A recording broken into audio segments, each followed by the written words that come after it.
মহিমাগান আলিয়া কামিল মাদ্রাসায় এবারে আলিম পরীক্ষায় 606 জন সর্বোচ্চ পরীক্ষা দিয়েছে। বিভিন্ন দিনে বিভিন্ন অঙ্কের পরীক্ষা হয়।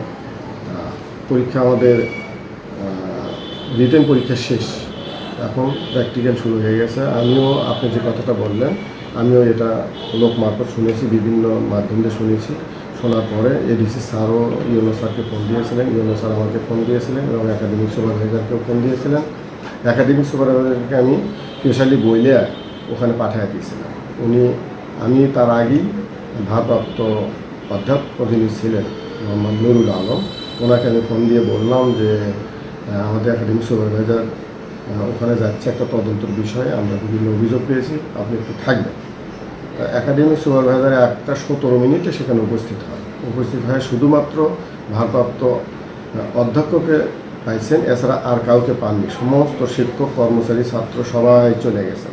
এটা নেপথ্যে কি আমি বুঝতে পারলাম না, যদিও আমি থাকতে বলছিলাম সবাইকে, কিন্তু থাকে নাই। একাডেমিক সুপারভাইজার শুধু তার সাথে দেখা করে তার বক্তব্যটাই নিয়ে আসছেন। উনি এ ব্যাপারে ওনাকে জিজ্ঞাসা করেছিলেন, কিন্তু উনি বলেছেন যে এ ব্যাপারে আমি কিছু জানি না।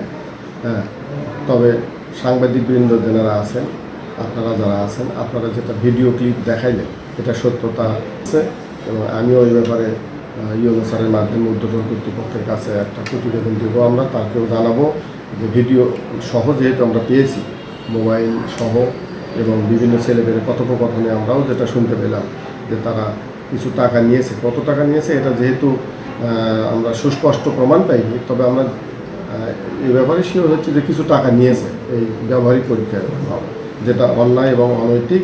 আমরা এর বিরুদ্ধে আমরা ঊর্ধ্বতন কর্তৃপক্ষকে জানাবো।